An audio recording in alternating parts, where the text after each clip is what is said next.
Hello friends, आप सबका राय coaching centre में हार्दिक अभिनंदन है। अगर आप हमारे चैनल पर फर्स्ट टाइम विजिट कर रहे हैं तो कृपया कर इस चैनल को लाइक करें, सब्सक्राइब करें, शेयर करें और बेल के आइकन को दबा दें। आज हम लोग वेस्ट बंगाल से संबंधित क्लास 10 फिजिकल साइंस का फर्स्ट चैप्टर के बारे में अध्ययन करने वाले हैं। फर्स्ट चैप्टर जिसका नाम है हमारे पर्यावरण के प्रति अभिरुचियाँ, ठीक, कंसर्न अबाउट आवर इन्वायरमेंट। यहाँ पर फर्स्ट चैप्टर को पढ़ने से पहले कुछ विशेष बातें हैं जिसके बारे में हम सभी को जानना जरूरी होता है, ठीक। जैसे कि पर्यावरण, ये पर्यावरण क्या होता है? तो परि प्लस आवरण, अर्थात हमारे चारों तरफ का जो आवरण होता है, जो घेरा होता है, वही पर्यावरण कहलाता है, ठीक। यानी हमारे चारों तरफ जो आवरण जिससे हम लोग ढके हैं वही हमारा पर्यावरण होता है। दूसरा है पर्यावरण दिवस कब मनाया जाता है? तो पर्यावरण दिवस के बारे में बताया कि प्रत्येक वर्ष 5 जून 1972 से ही इसकी शुरुआत हुई है। तीसरा है कि वायुमंडल की गैसों का, हम लोग भली भांति जानते हैं कि हमारे वायुमंडल में 78% नाइट्रोजन, 21% लगभग एक तरह से कहे तो ऑक्सीजन और 0.03% कार्बन डाइऑक्साइड है। तो ये जो अधिकांश जो गैसें हैं, इन गैसों का वायुमंडल में बताया जाता है कि 97% भाग का 29 किलोमीटर की ऊंचाई पे ये सभी गैसें पाई जाती है। यानी वायुमंडल में जितनी भी गैसें पाई जाती है वो लगभग वायुमंडल की 29 किलोमीटर की ऊंचाई पर ये सभी गैसें आपको देखने को मिल सकती है, 97% भाग गैसों का। अब बताया गया है कि वायुमंडल की जो प्रमुख गैसें हैं, प्रमुख गैस में बताया गया है नाइट्रोजन, जिसका परिमाण 70% है, ऑक्सीजन 21% लगभग, और ऑर्गन का भी बताया गया है 0.94, कार्बन डाइऑक्साइड 0.003%।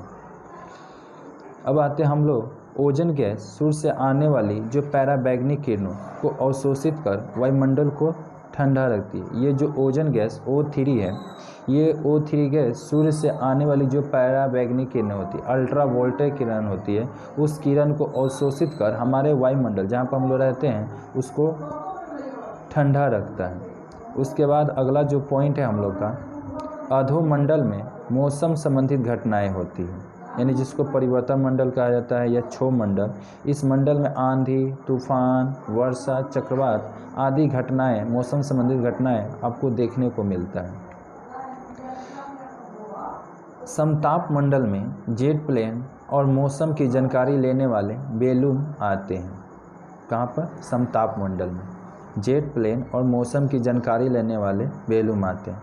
मध्य मंडल में ज़्यादातर उल्का पिंड जल जाते हैं। ये जो मध्य मंडल होता है वहाँ पर क्या देखने को मिलता है कि ज़्यादातर जो उल्का पिंड, जो उल्का टूटता है, वहाँ पर जाते थे सब क्या होता है, जलकर भस्म हो जाएगा। तापमंडल में अंतरिक्ष, अंतर्राष्ट्रीय अंतरिक्ष स्टेशन और अंतरिक्ष यान चक्कर लगाते रहते हैं और ध्रुवीय ज्योति इसी परत में आपको देखने को मिलता है। बहिमंडल वायुमंडल का सबसे बाहरी भाग है। वायुमंडल के जो भाग हैं उनमें बहिमंडल को सबसे बाहरी भाग बताया गया है, जिसके बारे में जलवायु संबंधित कोई भी अभिक्रिया देखने को नहीं मिलती है।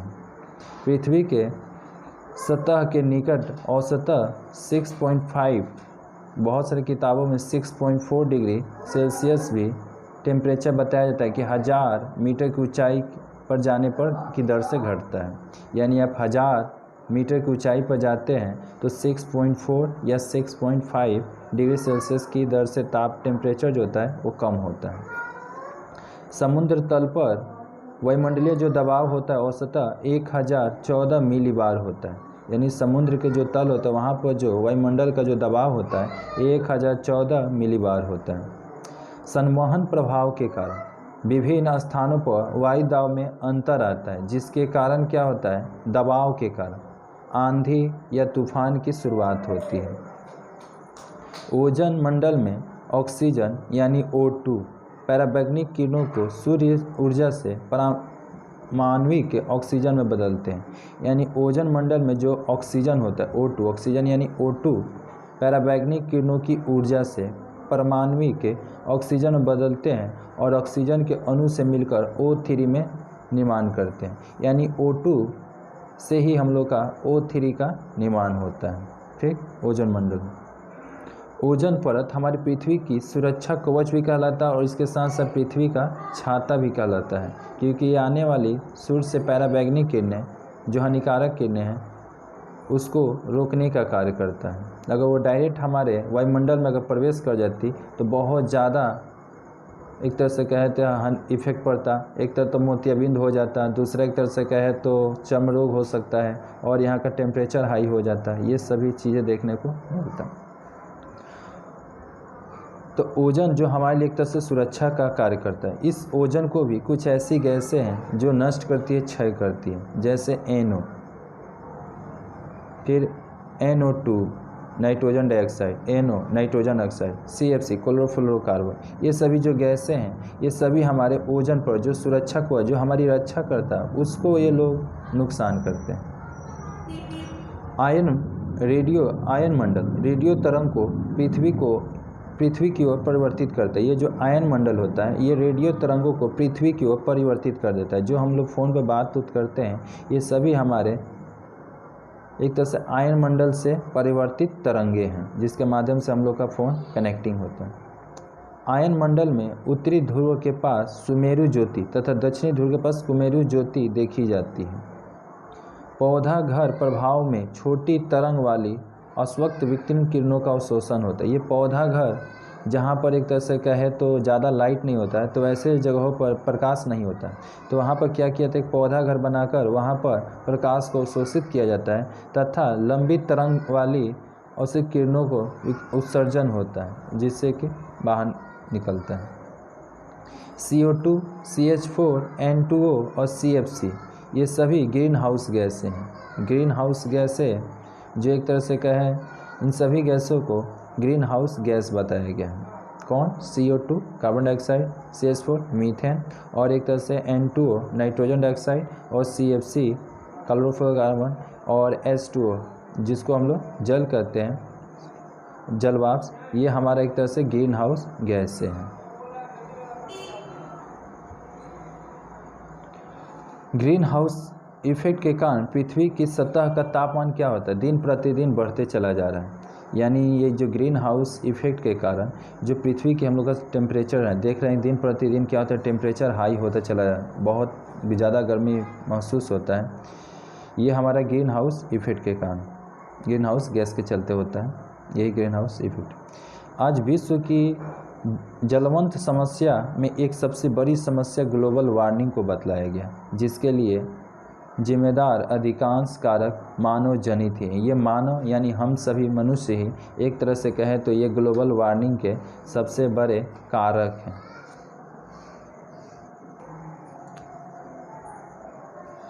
सतत विकास में भविष्य की आवश्यकताओं को ध्यान में रखते हुए ऊर्जा संसाधनों का समुचित और संरक्षित उपयोग करना मुख्य लक्ष्य होता है। यानी बताया गया सतत विकास में भविष्य की आवश्यकताओं को ध्यान में रखें, भविष्य में किस चीज़ की आवश्यकताएं होगी उसको ध्यान में रखते हुए ऊर्जा संसाधनों को समुचित और संरक्षित उपयोग करना, यही हमारा मुख्य लक्ष्य हो चुका है।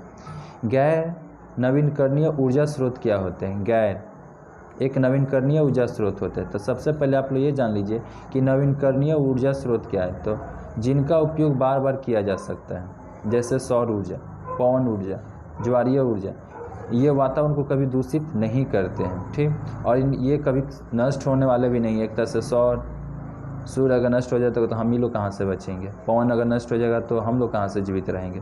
तो ये नवीनकरणीय ऊर्जा है जो नया है एक तरह से, और एक गैर नवीनकरणीय ऊर्जा है जैसे कि जिस ऊर्जा का प्रयोग बार बार नहीं किया जाता, जैसे ये एक बार नष्ट हो जाने पर इनको उगाने में करोड़ों वर्ष लग सकते हैं, जैसे कोयला, लकड़ी, पेट्रोल, ये सभी एक तरह से कहे तो हमारे वायुमंडल को दूषित करते हैं। उसके बाद है हमारा परंपरागत ऊर्जा स्रोत और एक होता है गैर परंपरागत ऊर्जा स्रोत। तो वैसे ऊर्जा के स्रोत जैसे कि जीवाश्म ईंधन, लकड़ी वातावरण को दूषित करते हैं। जल, विद्युत और परमाणु ऊर्जा उत्पादन से हमारे वातावरण को खतरा हो सकता है। ये हमारे परंपरागत ऊर्जा स्रोत होते हैं।